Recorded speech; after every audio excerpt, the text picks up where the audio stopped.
This is Theory of Change. I'm Matthew Sheffield. Thanks for joining me. American democracy has been widely seen as embattled for the last 10 years or so, but the factions seeking to undermine or replace it have been active for many decades. We've covered the political and religious groups who have been active in this regard here on Theory of Change quite a bit, but it's also the case that many business leaders have become radicalized against the idea of democracy and see it as a threat to business, even though the social democratic nations of Europe have combined vigorous capitalism with strong democracy for many decades without either one destroying the other. Corporate interests have long sought influence within governments, but since the 1970s or so, right-wing business leaders in the United States have banded together to leverage the federal judiciary as their means of power to make conduct that was previously illegal perfectly legal. Joining the show to talk about how this happened and how it works is Ciara Torres-Spelliscy. She's a professor of law at Stetson University and a fellow at the Brennan Center for Justice. She's also the author of Corporatocracy: How to Protect Democracy from Dark Money and Corrupt Politicians, which is the basis of our discussion today. Theory of Change is part of the Flux Media Network, so go to flux.community for more podcasts and articles about politics, technology, science, media, and religion, and how they all intersect. And if you like what we're doing, you can support the show by telling your friends or your social media followers about what we're doing. And you can share this episode or any other one that you like. And if you're able to become a paid financial subscriber to the show, that would be great. We also have free options as well. You can go to patreon.com/discoverflux, or you can go to flux.community to subscribe on Substack. Thanks a lot for your support. Let's get into the program. And joining me now is Ciara Torres-Spelliscy. Hey, welcome to the show. Thank you so much for having me. Yeah. All right. Well, so we have a lot of ground to cover here today. So let's kind of start with, I always like to start with the historical angle. And your book obviously is focusing on, the role of corporations and kind of hijacking American democracy. But you do talk about how this is not the relatively recent trend that I think a lot of people might suppose that it is. And it goes all the way back to World War II in some sense, right? Indeed. I have a whole chapter about what I consider the worst campaign finance story I've ever heard. And it goes something like this. We have the scene opens on a political party, and this particular political party is broke. And you could sort of ask the question, what do you do if you're a political party that has no resources? And what lots of political parties do in this situation is they ask the richest people in their society for money, which is exactly what this political party did. They have a secret meeting. They invite titans of industry to be there. Leaders from the political party are there and give speeches. And the speeches are pretty disturbing. One leader says, I think something along the lines like business cannot survive in a democracy. And there were other anti-small d democratic statements that were said at this meeting. And the result of this was the businessmen opened their coffers of their corporations and gave lavishly to this political party, saving it from financial ruin. This happened in 1933. The party I'm talking about is the Nazi political party in Germany. And they literally were bailed out by German industrialists. They were, and it is uncanny and unfortunate, the parallels that we are seeing in the rhetoric of people like Peter Thiel nowadays, who, literally wrote a whole essay arguing that, business freedom and democracy are incompatible. And also the voting rights of women as well are not compatible with business freedom. So it's a very long and unfortunate, series of viewpoints that never really went away, it seems like. Yeah, one of the things that I found when I was doing the Nazi chapter is it wasn't just German companies that supported the Nazis. There were plenty of American companies and American businessmen who supported the Nazis as well, including Henry Ford. Henry Ford was a rampant anti-Semite, and he funded a young Hitler. They were big fans of each other. I think Henry Ford is the only American who's named in Mein Kampf. And I think Hitler had a picture of Henry Ford on his desk. So they were sort of thick as thieves. But that is also one of the ways that the Nazi Party thrived, is not only did they have German corporations backing them, they had American corporations backing them too. Yeah. And this is a, kind of a trend that really does kind of resurface. I mean, just since the emergence of democratic movements, really beginning all the way back to the 19th century, you really saw it. And it was something that, less, well, not overtly fascistic people like Milton Friedman even were into this kind of rhetoric.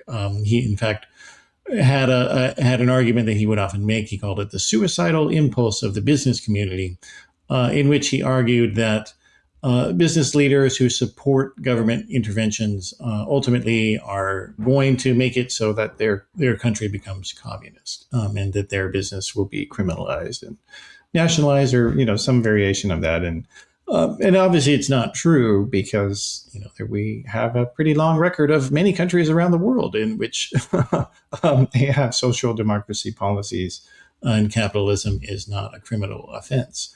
But it seems to be an innate appeal to at least some people with a lot of money, seems like. Red baiting has a long tradition. You scare people by saying that the communists are coming, and then you get them to do things that they maybe otherwise wouldn't. It's a pretty long and sordid history of that type of behavior in the American context as well. Yeah, absolutely. And, even less kind of overtly censorial would be, because another thing that Friedman was very big on was stopping businesses from having corporate social responsibility policies. And, that's been a continuous line of attack that we see now, even, with the anti-DEI, movements where a lot of far right people are trying to say that there can't be any efforts to have diversity in business, and that's wrong, and it's going to ruin business, et cetera, et cetera. Even though in a lot of these policies actually end up promoting very often disadvantaged rural white people, and because they're part of diversity, in fact. And so, there's a pretty consistent through line. I think that's one of the things that you talk about in the book. There's a lot of the argumentation is there, the history is there, and the people are there, right? The fight over ESG is one of the things that I think has been happening in the background over the past decade. It's just been happening at shareholder meetings. And I think there are weird caricatures of what a shareholder is. But if you have a 401k, chances are part of that retirement account is invested in normal blue chip companies. And it all depends on whether you're invested directly or whether you're invested through mutual funds, how much voting ability you have as a shareholder. But ultimately, there are just everyday people whose retirement is in the stock market, which means they have a say about how these companies are going to be run. And so under the securities laws, publicly traded companies allow for what are known as shareholder proposals. And shareholder proposals are literally from shareholders, and they are trying to get their fellow shareholders to vote on something. And one of the things that shareholders have brought to one another over the past decade are what is known as ESG, so environmental, social, and governance questions for the corporation. And this is one of the ways that shareholders have demanded more transparency around corporate political spending. So, one of the big watershed moments in, I think, the life of the country, as well as my own, was the 2010 Citizens United decision from the Supreme Court. This is the decision where the Supreme Court said that corporations were constitutionally allowed to spend as much money as they wanted in any American election, whether it's local, state, or federal. And that was a huge change because before that, corporations were barred from spending corporate treasury funds directly on US elections at the federal level and in half of the states. And that decision got rid of all of those protections all at once. And that allows corporations to spend more freely and to spend money that, as Justice Brandeis would say, is other people's money. So the money that's in a corporation is in part money from shareholders who've invested in that corporation. It is not really just the money of the CEO, for example, or the top corporate management. They are entrusted with those funds by investors who don't want to spend all day running a company. But at the end of the day, it is not their money. So shareholders have used these parts of the securities laws to communicate with one another. And so one of the things you've seen is shareholder proposals on supply chain, trying to make sure that there aren't conflict minerals in products, that there is better human rights for workers, and more recently, that there's more transparency of corporate political spending. Yeah. Well, one of the other changes I think also that had been kind of pushed through in this regard was the shifting of the corporate priority from kind of the longer term, sustainability of the business toward a more, quarter focused, instantaneous profit taking, motive. And that's been severely destabilizing for American politics, I would say, and also for a lot of corporate governance. I mean, like there's a terrible irony in that as a lot of these businesses have become more politicized and right wing over time, they actually are doing the very same things that that they condemned earlier, that the activist, right wing investors had condemned earlier. They were saying, well, we don't want to have environmental sustainability, we don't want to have any of these other things, but we do want to have political sustainability for our ideology and for crony capitalism and things like that. So there's an unfortunate irony, but it's also destabilized a lot of corporations as well and made it so they don't invest in things like training for employees or have a more long-term view of their place within the market and the market itself, I would say. What do you think? Yeah, I mean, I think part of why you see such virulent attacks on ESG is concern that these shareholders were actually making a difference. And so there are all of these different efforts to hem that in and to stop it and to vilify it. And, the anti-DEI aspect is just one line of trying to get at this, if you're more regressive, what you perceive as a problem. But the problem that they perceive is shareholders actually caring about what their corporations are up to and saying something. So Yeah. I'm a big fan of using the tools that are available to us and using shareholder proposals to raise these social issues and to encourage corporations to do better, I think should only be encouraged.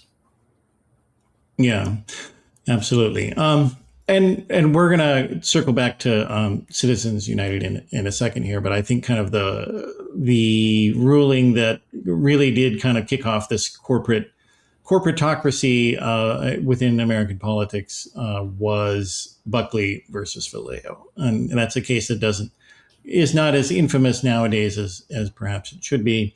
So can you walk us through, what the law that was at stake there before, and then what the case was in the ruling, and then we'll go from there. Sure. I have to spend a lot of time with Buckley versus Valeo because it is the foundation of modern campaign finance law. So Buckley was a review of the Federal Election Campaign Act, which was a post-Watergate reform. Watergate, which is now 50 years behind us, was a crazy welter of crimes that happened during the Nixon administration, and specifically during the 1972 election when Nixon was up for re-election. And I think he and his top aides just went completely bonkers making sure that he got reelected. And so they just started breaking all sorts of laws, including the pre-existing campaign finance laws. So Nixon set up this committee to reelect the president, which has the awesome acronym CREEP. And CREEP was taking in huge amounts of donations from corporations during the 1972 election. Now, the problem with that is that it broke the law. So there was a pre-existing law from 1907 called the Tillman Act, and the Tillman Act makes it illegal then and now for corporations to give corporate treasury funds directly to federal candidates. And that is exactly what CREEP was doing. It took in money from all sorts of corporations, and every time they asked for one of those corporate donations, that was a crime. And every time that a corporation gave money to CREEP, that was a different crime. And this embroiled all sorts of different people. So sort of famously, this is how George Steinbrenner, the former owner of the Yankees, well, at that point he had not bought the team yet, but he was embroiled in one of these CREEP scandals because he was the head of a shipping company, and the people at CREEP wanted money from him. And Steinbrenner, to his credit, realized that this was illegal. So he tried to make it more legal by giving fake bonuses to people at his company and then directing those executives to give to CREEP. But that in itself is a crime because you're just circumventing the corporate ban. And that's how he ended up with a criminal conviction, because he pleads to it instead of going through a criminal trial. So people like that literally got criminally indicted and prosecuted. Most of the businessmen involved in funding CREEP actually are not prosecuted, which I think is a bit of a problem. I mean, it always strikes me that when you look at the list of the biggest donors to CREEP, almost all of those corporations still exist. And I think that is very telling, that the very corporations who break the law during Watergate are still with us. And part of why they're still with us is they didn't have the book thrown at them generally. And they also had sort of this song and dance of, well, the Nixon people were nuts. And I have some sympathy for this view of things because the Nixon administration was a little bonkers. I mean, they really were breaking the law whenever they asked for these donations. And so from the point of view of some of these businessmen, they sold their version of events as this was a shakedown. Like, they were shaking us down for money and we had no choice but to give it to them. But I think on further examination, almost all of these businesses that gave to creep had something that they wanted. So often it was approval of a corporate merger, because that has to go through the DOJ. And there was also this very weird period with creep where the sitting attorney general, so John Mitchell, is both the sitting attorney general and he is running creep. So he's running the president's reelection campaign while he is still attorney general. And that gave him enormous leverage. So he really could demand these illegal contributions from people, in part because he was the gatekeeper of whether you were going to be prosecuted for something. And I think he really abused that power. So fast forward to the reason why Watergate is known as Watergate. So some of Creep's employees break into the DNC headquarters at the Watergate building in 72, and they are caught and arrested. And it doesn't take long for reporters and for prosecutors to realize that the trail doesn't just stop with creep, it goes all the way to the White House. And Nixon basically spends 2 years trying to cover up his involvement in Watergate. And there are congressional hearings about all of this. And after those Watergate hearings, 1 out of 4 letters into Congress from the public demanded campaign finance reform. And Congress, to its credit, actually did something. So they passed this Federal Election Campaign Act, otherwise known as FECA. And this was a huge change from the way that campaigns had been regulated before. So it had contribution limits, it had expenditure limits, it had public financing for presidential campaigns. It created the FEC, the Federal Election Commission, and required disclosure of money in politics. Almost as soon as the ink is dry on this new law, it is challenged in court. And that goes up to the Supreme Court, and that is what becomes Buckley versus Valeo. Now, the Supreme Court had dealt with the Nixon White House in many different cases. So they had dealt with Nixon with the Pentagon Papers case, and they had ruled against the Nixon administration, which was trying to stop the New York Times and the Washington Post from publishing the Pentagon Papers. And they had also dealt with Nixon's secret taping, and they had ruled that Nixon had to release his tapes. And so I think court watchers might have thought, okay, we have this post-Watergate reform in FECA. It's being reviewed by the courts.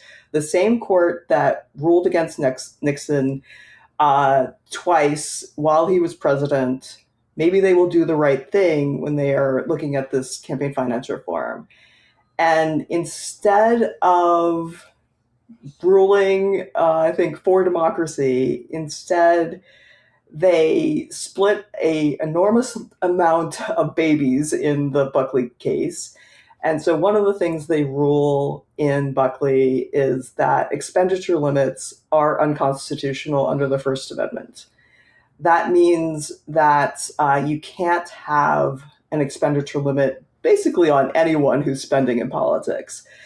That is a huge gift to the ultra wealthy, because the way that this case was done, it didn't really have to do with corporate political spending, because corporate political spending was still and is illegal under the Tillman Act. But what this really freed was your friendly neighborhood billionaire, because it said, I mean, what the bumper sticker misreading of Buckley is that money is speech. It never actually says that in the case. It gets very close to saying that. It basically said that you need money to communicate in a country as large as ours, which is true. If you're running a presidential campaign and you're trying to reach 50 states, you're going to need money to do some communication to voters. But you sort of take that grain of truth, and the Supreme Court, I think, has distorted that out of all reason. And so the court upholds contribution limits, they uphold disclosure, they uphold the presidential public financing system. But because they rule that expenditure limits are unconstitutional, that really empowers the wealthy to spend as much as they want to in American elections ever since 1976. The other lesser known case, which happens after Buckley, is a case called Bellotti. So Bellotti was a challenge to a restriction on spending by corporations and banks. And it arose in an election where it was a ballot measure, and the First National Bank, who's a party in this case, they challenged the law that said that a corporation couldn't spend in basically a ballot initiative. And the Supreme Court agreed with them and said that the restriction on corporations and banks spending in elections where all that was on the ballot was either a referendum or an initiative, that was also unconstitutional under the First Amendment. And so Bellotti created this First Amendment right for corporations to spend in politics, which they did not have before that case. Yeah. Well, and also I think it's worth pointing out that just quickly that the Buckley in Buckley versus Valeo was in fact James Buckley, the brother of William F. Buckley Jr. And that's that really did kind of, I think, in a lot of ways, kind of begin reorienting right-wing political movements toward the Supreme Court and trying to take it back over. And you can see that with regard to the Warren Court and the Burger courts being anomalously quite liberal compared to all previous courts and subsequent courts. And so there were many protest movements in the country against the court. The mass resistance protests against civil rights rulings, and for decades there was the signs and people carrying around about an impeach Earl Warren, that they had argued that the court had infringed upon the silent majority. That was a common Nixon phrase as well. And so there was like a reorientation almost entirely of right-wing rhetoric and political strategizing to educate their voters or people who agreed with them to understand that the court is something that we need to have power over. And it became, a really persistent focus, with Ronald Reagan as well. And all the subsequent Republican presidents after him. Describe the Supreme Court to my law students is often the presidency is the party and the Supreme Court is the hangover. But with the Supreme Court, the hangover can last 2 decades because they're appointed for life. No Supreme Court justice has ever been successfully impeached and removed. So they really are there for life, even if on paper they could be removed through the impeachment process. It's never worked. It was only attempted once, and it failed. And I think that set the precedent that we're not going to do this on a whim, which is probably good. You want the Supreme Court to have some independence from the political branches. But the life tenure combined with increased life spans of human beings means that we really are going to get some very old justices who were appointed by a president, decades before, but they still have an enormous influence over the fate of the nation because the Supreme Court is our final arbiter of what is constitutional and what is not. Yeah. Well, and it doesn't seem to have been intended that way by the founders either, but this is how it is right now. Or what do you know? What do you think? Yeah. I think when lifespans were a lot shorter, the stakes are lower. So if you really think that, it's my understanding that the reason why the retirement age was once set at 65 is that most people died around that age, and so there was an anticipation that you could have, Social Security for people around age 65, in part because by 69 they'd be dead. And I think part of the same strain that you see over the Social Security system, which is now has to deal with like lots and lots of people living to 100, our court system have a very similar problem. Like we have lifetime appointments where you would have had someone there for maybe 15 years, and now you have them there for 30 to 40 years. Yeah. True. I think so. And um, yeah, and that's a separate discussion in terms of like the judicial supremacy. So we don't have to get into that. But I do want to kind of bring it back to the implications of Buckley versus Valeo, because one of the other things that you talk about in your book is essentially one could say that corporate bribery of politicians effectively, could you could say that it became legal in a lot of different ways, and that's not exactly what you say in there, but walk us through what you mean when you refer to corporate bribery. I think there's bribery, and then there's Mm-hmm. the campaign finance system, which are distinct. And I understand the impulse to conflate the two. However, under Supreme Court precedent and our laws, most candidates for office in the United States have to run by raising money from other people. And so we have this privately financed campaign finance system, which most candidates have to use. Now, there are very limited opportunities for public financing in places like New York City and certain states, but that is the exception and not the rule. The other way you can avoid the campaign finance system is being independently wealthy yourself. So you can have the Mike Bloombergs of the world, who I think he once turned in a campaign finance report when he was running for mayor that simply said, I spent $100 million on my own reelection. And that's all it said. And that's all it needed to say, because it was truthful. He had self-financed his campaign. And so he had the luxury of not asking other people for money. But everyone else basically does have to ask for campaign contributions when they're running for an office in the United States. So all of that, when you ask someone for a lawful donation and they give it to you, I do not consider that bribery.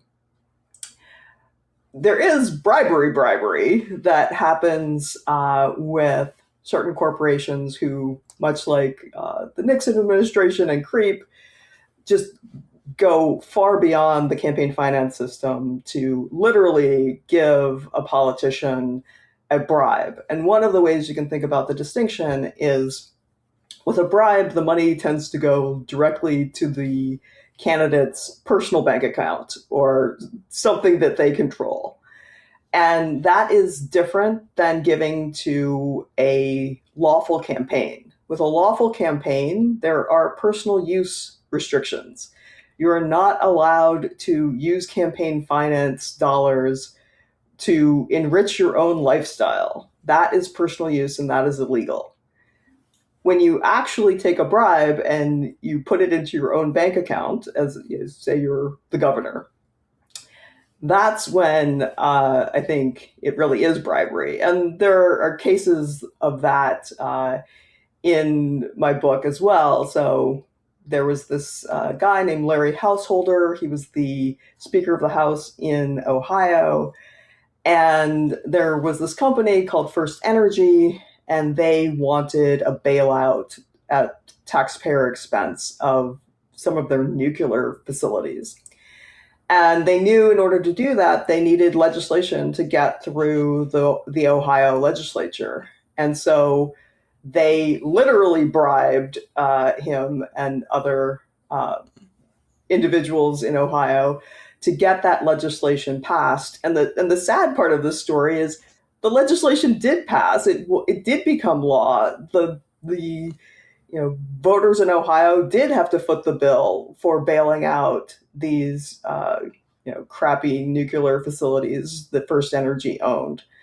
And so I think that's where things get very distorted. But part of that story of how they did that was actually perfectly legal. So the perfectly legal part of it is, I think, something we can blame on Citizens United. So Citizens United, again, allows corporations to spend in politics. So to the extent that First Energy was simply buying political ads in the Ohio elections, well, that's the legal part. The illegal part was when they were literally giving checks to Larry Householder and he was depositing them in his own bank account. That's where you get to real corporate bribery. Yeah. Well, and, we keep, unfortunately, seeing a lot more of that. And Trump has really kind of, just taken that off completely beyond what anyone, even before this, even his first term, really imagined, like overtly saying, well, with the Supreme Court's permission, basically, that, the emoluments clauses and anti-bribery laws, they don't apply to him because he's the chief executive. That seems exactly. to be effectively Not exactly. Go ahead then. You tell me how I said that wrong.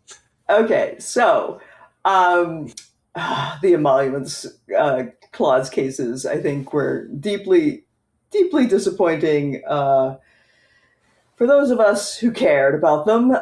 So there are two emoluments clauses in the U.S. Constitution. One is the Foreign Emoluments Clause, which essentially says you can't take gifts from a foreign prince.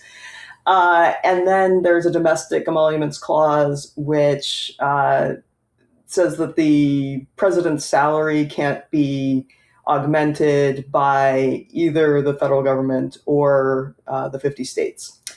And arguably, Trump was in violation of both of those clauses during his first term because of funds that went through his businesses.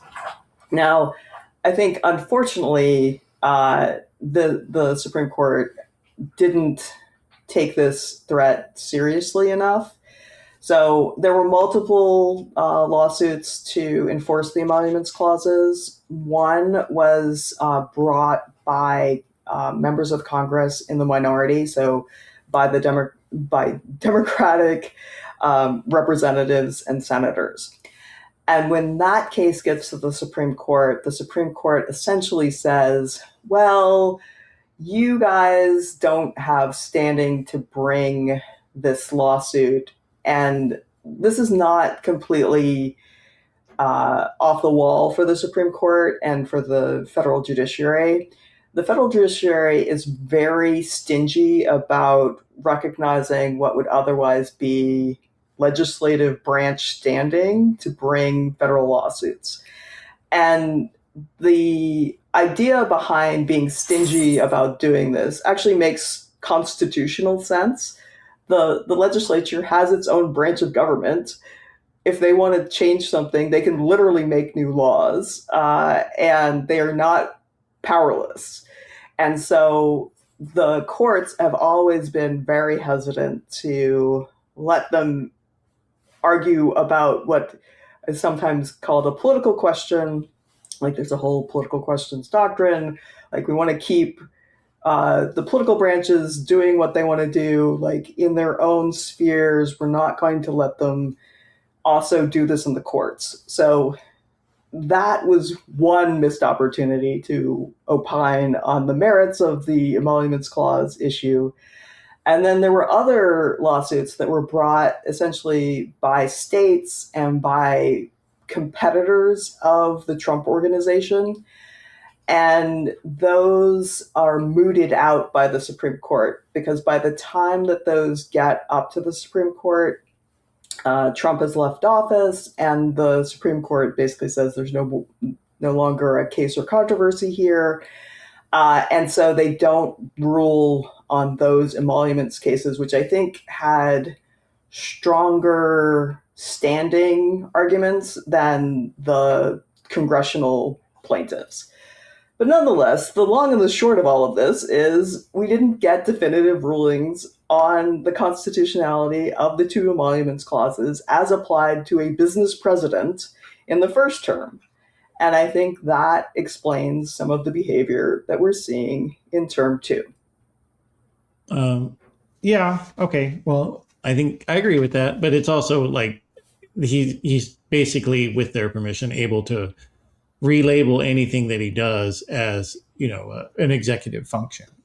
That's essentially what he tries to do. And, we'll see if he can get away with it in terms of because people are still suing for some of these things that he's doing. But I don't know, not looking so good for the plaintiffs, as far as I can tell. Back to the idea, though, of the Citizens United, within this, environment that they've created. It really has.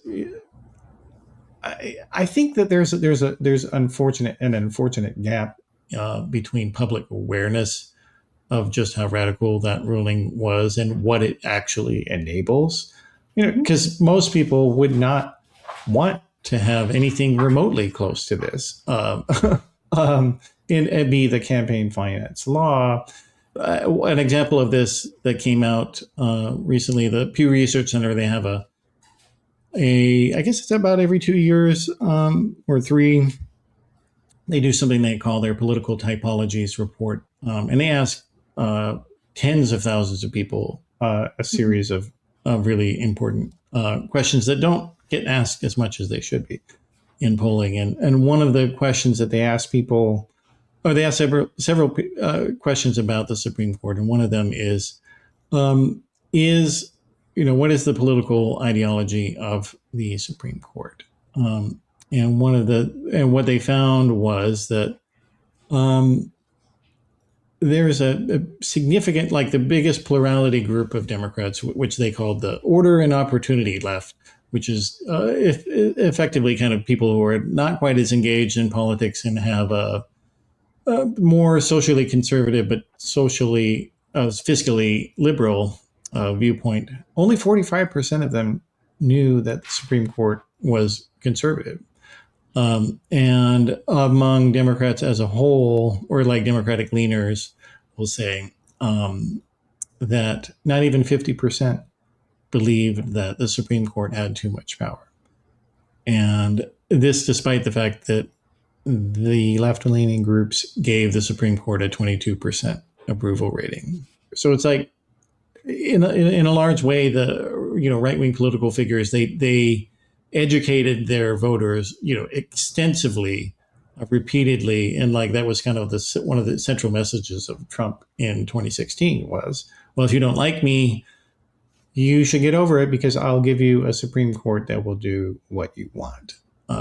And it doesn't seem like that people on the left have succeeded as much in mirroring that. What do you think of all that? I know that's a lot. That is a lot.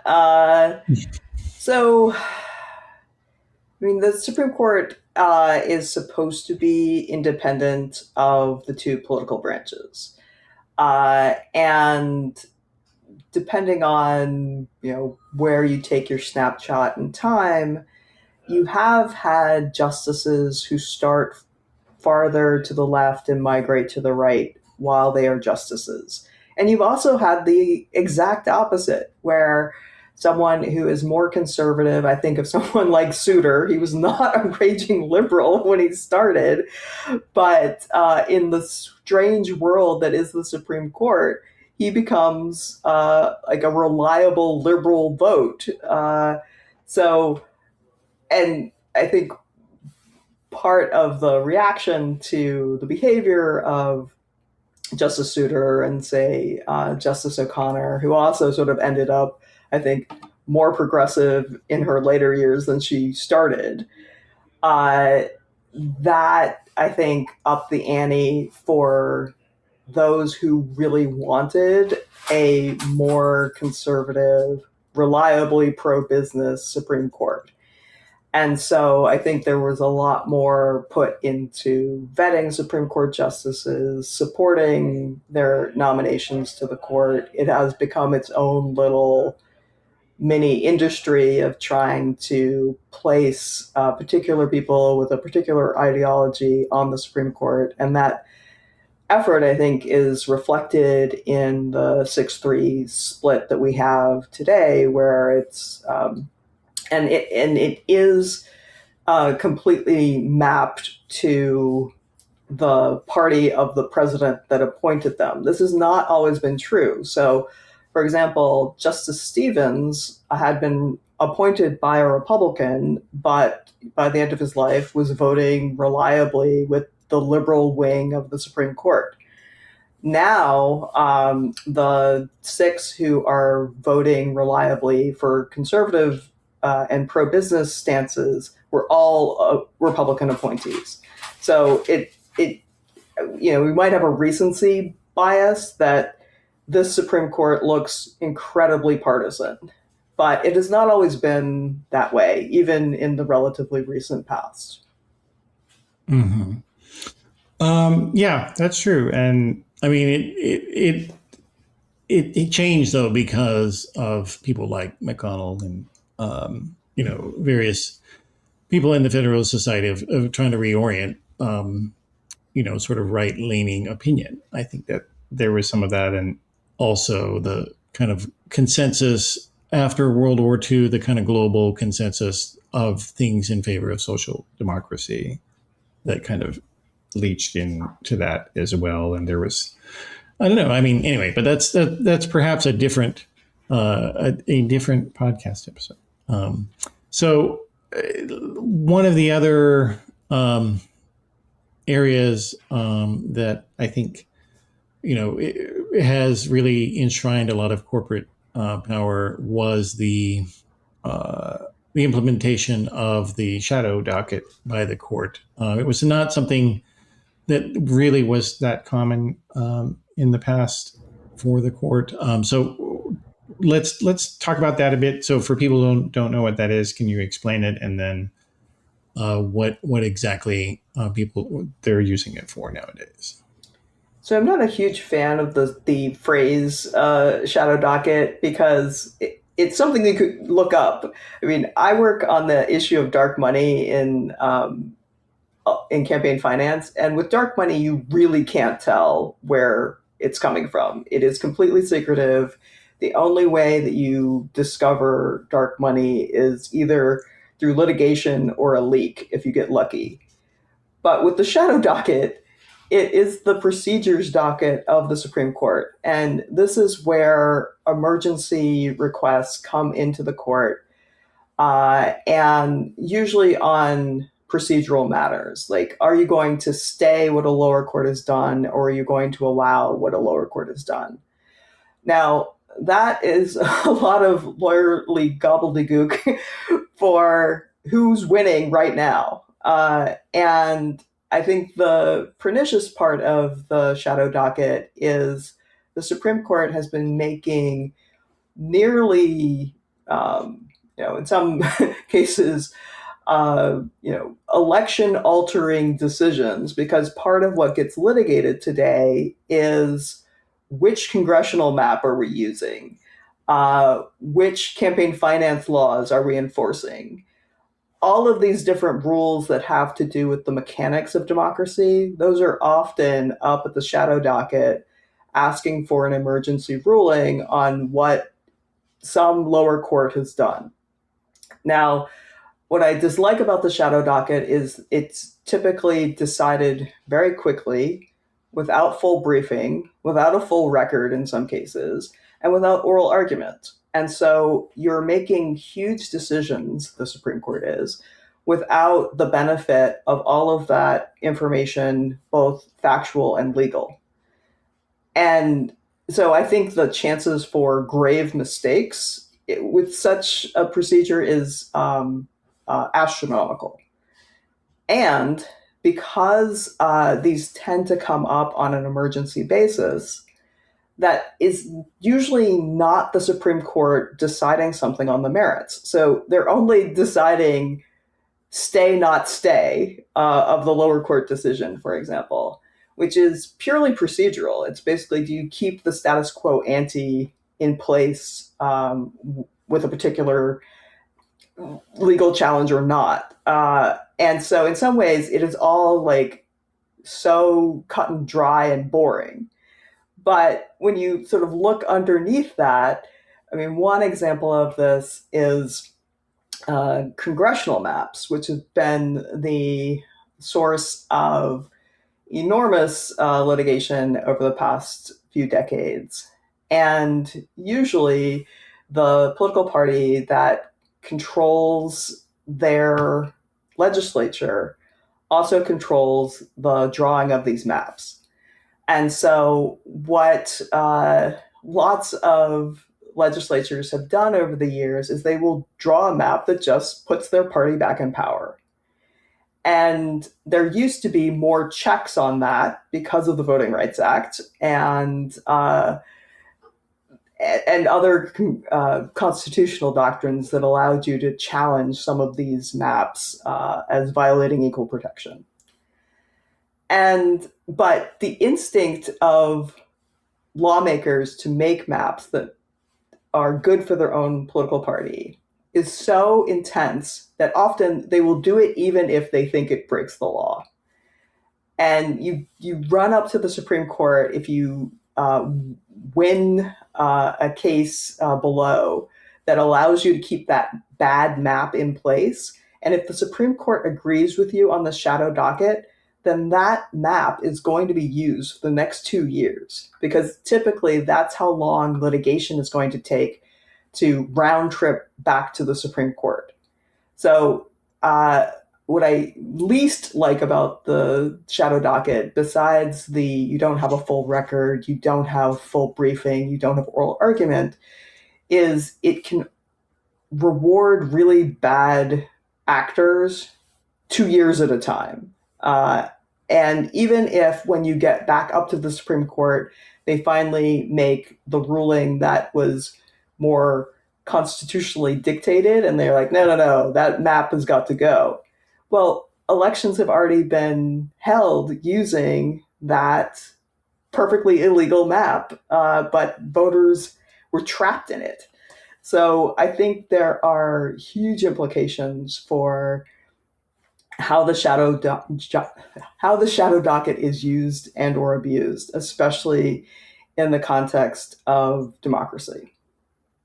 Yeah, absolutely. Well, and at the end of the book, you do talk about some reform ideas that people have been proposing, and you discuss your views of them. But one of them that you don't talk about, and I did want to touch about it and why you don't like it, is the idea of court packing. So what is it, and what is wrong with it in your opinion? The most famous attempt at court packing was done by FDR. He was hitting a Supreme Court which had these justices, which he named like the four horses of the apocalypse. And the reason he gave them this negative name is they kept on voting down his New Deal reforms. And so he threatened to pack the court so that he would keep appointing justices until he had enough justices to actually uphold the New Deal. And there's a lot of scholarly debate about whether this mere threat of court packing changed the opinion of the justices. But shortly thereafter, there is what is known as the switch in time to save nine.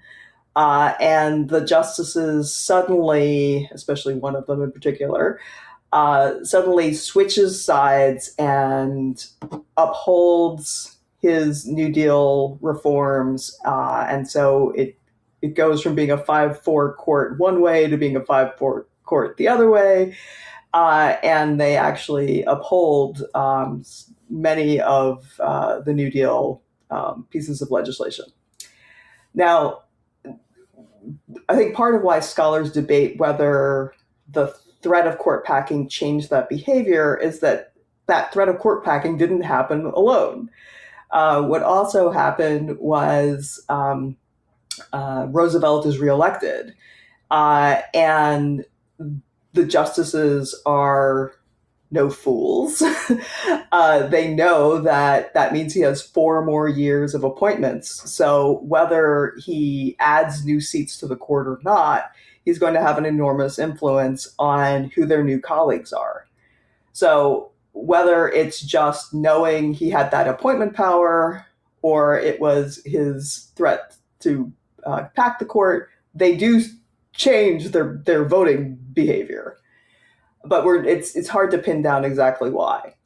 And the other thing is that in its own time, there was huge resistance to packing the court because it made the court look like it would be the president's plaything, which I think is not a constitutionally great place to be either. As I think I alluded to earlier, the Supreme Court was designed to be independent of the political branches. That's why they have life tenure in the first place. So they can make hard decisions that are not politically popular and be faithful to the Constitution. So I worry about that perception that if you pack the court, that you will have lost some of the independence of the court itself and some of its legitimacy in the eyes of the general public. So I go back to Alexander Hamilton, that the court is the least dangerous branch because it lacks the sword or the purse. And it really relies on all of us thinking of it as a legitimate source of law.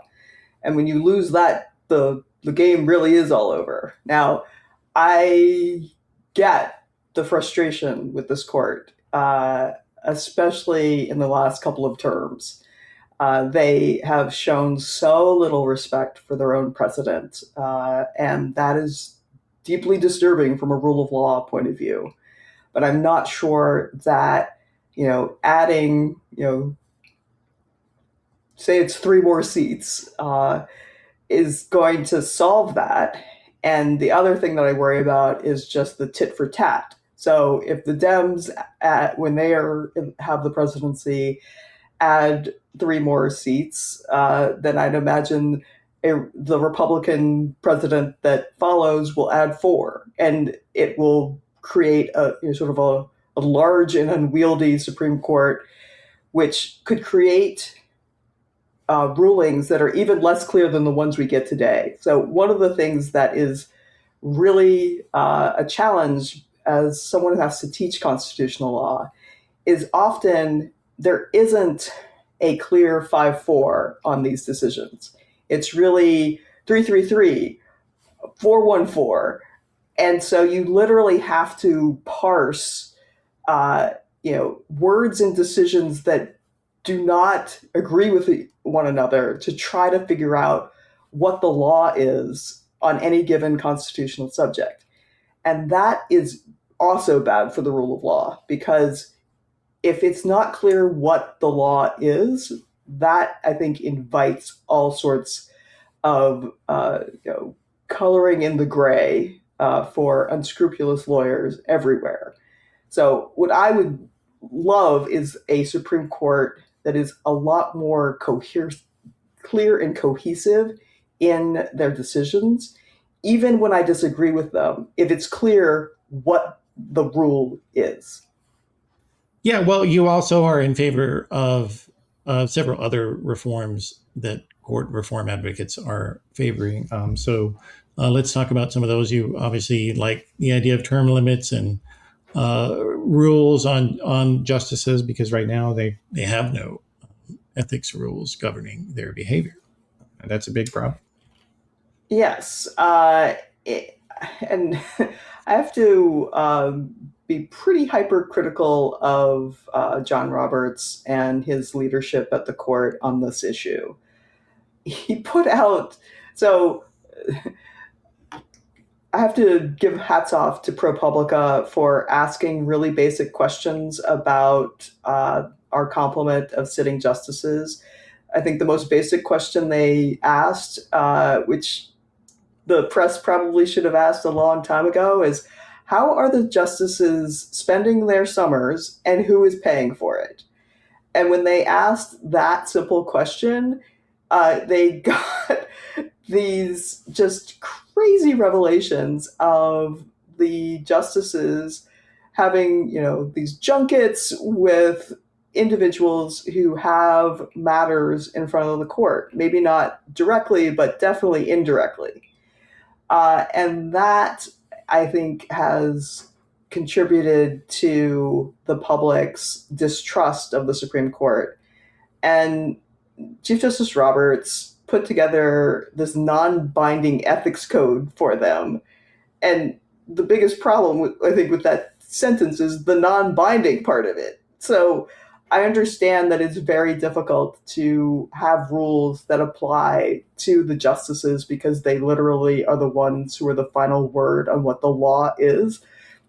But they can't be a law unto themselves. And so I think they could still get their ethical ducks in a row if they want to. I think the real question is, do they want to? Because the more that they act like the law doesn't apply to them, I think the more you're going to get more sort of radical reforms imposed on the court, which could themselves be damaging to the long-term sustainability of constitutionalism and respect for the rule of law. Yeah. Well, and also you are in favor of term limits for the justices. Let's talk about that, or judges in general. Yeah. Yeah. I think the frailty of the human mind definitely is something to be concerned about if you can live to be 90 or 100. And while I'm sure there are some perfectly sentient 90-year-olds and perfectly sentient centenarians, the risk that someone who has, suffered dementia or some other debilitating illness of the mind, who is nonetheless the final word on what law is. I mean, we had this happen before. Like Justice Douglas, I think in his later years, was not all with it. And the other justices knew that. And so they basically agreed among themselves that they wouldn't create 5-person opinions where he was the deciding vote, because they knew that that was untrustworthy. Now, that showed a lot of self-awareness on the part of the other justices, but I don't think we can be lucky enough to rely on that in the future. I think there are two things that speak in favor of term limits for federal judges. One is the frailty of the human mind once you get very, very old, that you can lose your capacity to reason. And then the other is just the happenstance of which presidents get to make which appointments. If we could regularize that a little bit so that every president gets one appointment to the Supreme Court, but not 4, or whatever the numbers we think are reasonable, I think that would take some of the sheer panic and high stakes out of some of the Supreme Court nomination fights that we've been having. I think part of why they have become so contentious is not just that people have different views of ideologically of where the Supreme Court should end up.